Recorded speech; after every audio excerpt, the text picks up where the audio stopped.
शिवसेनेवाले गद्दारी करणारे अवलाद नाही. तुम्ही आमच्या काळजातच हात घातला.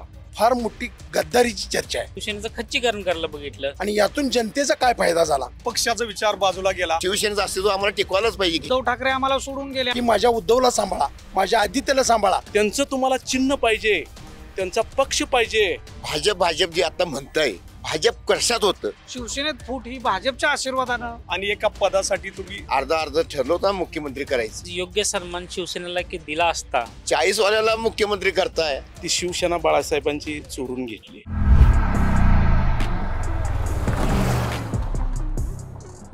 पोस्ट ग्रॅज्युएट डिग्री कोर्सच्या माध्यमातून परिपूर्ण राजकीय नेतृत्व घडवणारं आणि प्राध्यापक राहुल कराड यांच्या संकल्पनेतून साकारलेलं भारतातील पहिलं institute MIT school of government. गेल्या 5 वर्षामध्ये जे काही राज्यामध्ये घडलं, तुमच्या बोलण्यातही तो उल्लेख येतोय की भ्रष्टाचार, निष्ठा, ह्या सगळ्या गोष्टी चर्चेमध्ये येतात.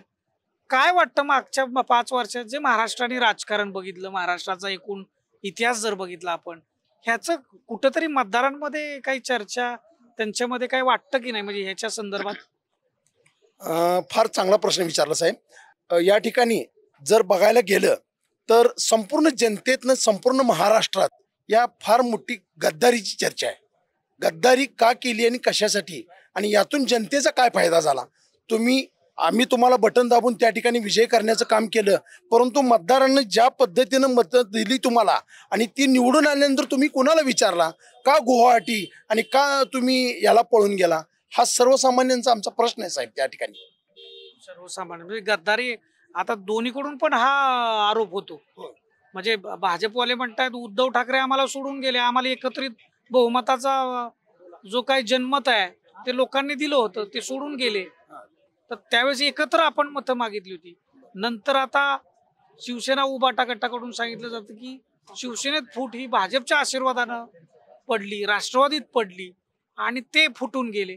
दोन्ही बाजूकडून आपण या ठिकाणी खऱ्या अर्थानं जर बोलायचं झालं तर भारतीय जनता पार्टीने या ठिकाणी पैशाचा वारेमाप या ठिकाणी वापर केला आणि त्या ठिकाणी गद्दारकीपणा जो झाला तो फार मनाला या ठिकाणी पोहोचलाय प्रत्येक मतदाराच्या, सर्वसामान्यांच्या.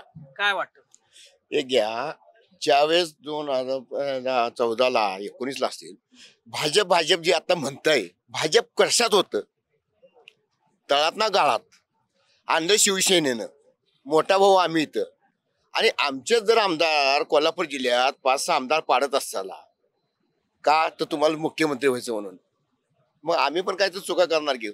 अर्ध ठरलं होतं मुख्यमंत्री करायचं, का केलं नाही? मग 40 वाल्याला मुख्यमंत्री करताय आणि 105 वाला डेप्युटी होतोय. ही कुठली पद्धत आहे?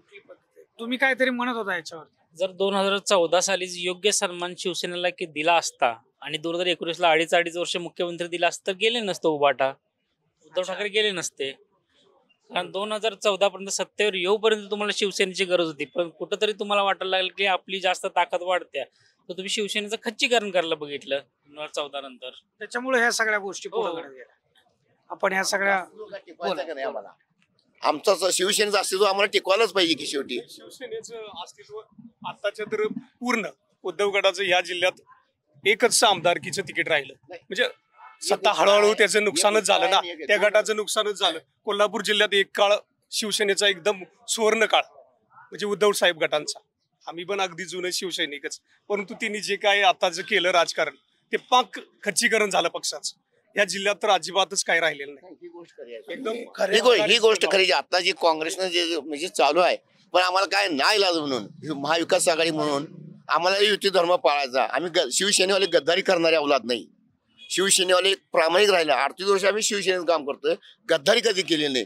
पण आता तुम्ही गद्दारी केला म्हणून आम्हाला तुम्हाला त्याची फळं द्यायला जाणार. या ठिकाणी बाळासाहेबांनी साहेब जाताना 2012 साली साहेबांना ज्या वेळेला समजलं होतं की मी आता यातून निघून जाणार आहे, त्यावेळी तमाम शिवसैनिकांनी दसरा मेळाव्यात सांगितलं होतं की माझ्या उद्धवला सांभाळा, माझ्या आदित्यला सांभाळा आणि महाराष्ट्राचा उत्कर्ष करून घ्या. त्यावेळेला का नाही तुम्हाला गद्दारी आठवली? त्यावेळी का नाही तुम्ही बाळासाहेबांच्या चुका तुम्ही सांगितल्या?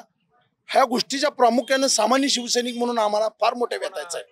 जेव्हा बाळासाहेब ठाकरे नंतर जेव्हा जो कट्टरपणा होता नंतर उद्धव ठाकरे आल्यानंतर जी त्यांच्या फॅमिलीमध्ये जी मंत्रीपद देण्याची प्रथा सुरू झाली, त्यामुळे जे त्यांचे सिनियर जे पर्सन होते, जसे एकनाथ शिंदे होते, ते जे दुखावले गेले ते ह्यांच्यामुळे दुखावले गेले. ज्यांना अनुभव नाही ते वरती चालले आणि ज्यांना अनुभव आहे ते खाली होत गेले. मग तिथं प्रगती झाली कशी असते? सगळ्यात दुसरा मोठा नुकसान झालं उद्धव ठाकरे शिवगड्यात. अगदी 14ला म्हणजे बाळासाहेब ठाकरे असताना सुद्धा एवढा आमदार आलं नव्हतं. 62 आमदार 2014ला होतं, 63 आमदार. अगदी 19ला सुद्धा 52. म्हणजे शिवसेना ही उभारीत असताना, अगदी चांगल्या स्थितीत असताना पक्षाचा विचार बाजूला गेला आणि एका पदासाठी तुम्ही दुसऱ्या विचारधारेला गेला आणि आज एक वेगळ्या स्थितीत जाऊन टेकली.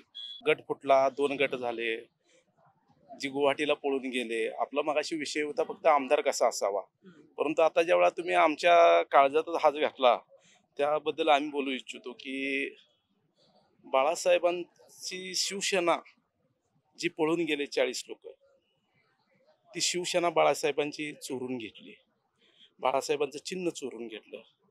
उलट आत्ता सुद्धा बसून ती 40 मंडळी अशी बसलेली असतात खुर्चीवर. रोज TV चॅनलला बघतो, बाळासाहेबांचा असा फोटो असतो आणि ते बाळासाहेब त्यासनी त्या शाळेत जरासनी पाहिजे आणि बाळासाहेबांचा चिरंजीव नको काय? काय शोकांतिक काय? काय केलंय उद्धव ठाकरे? त्यांचं तुम्हाला चिन्ह पाहिजे, त्यांचा पक्ष पाहिजे आणि उद्धव ठाकरे आणि आदित्य ठाकरे नको. दोन्ही बाजूनी चर्चा सुरू, अशी अनएंडिंग चर्चा आहे ही खरं तर. पण का झालं याचंही विश्लेषण करताय, का कशामुळं घडतंय याचंही तुम्ही सांगताय. हे सारासार हेच आहे. मला वाटतं पक्षाच्या नेतृत्वापर्यंत ही चर्चा जर गेली तर याच्यामध्ये बरेचसे फरक आपल्याला दिसतील उमेदवार ठरवताना सुद्धा. भारत दुनिया का सबसे बड़ा लोकतंत्र और NLC भारत देश का सबसे बड़ा गैर राजनीतिक मंच. शक्तिशाली लोकतंत्र के लिए राहुल कराट का सार्थक कदम. मुंबई में हुआ ऐतिहासिक प्रथम राष्ट्रीय विधायक सम्मेलन.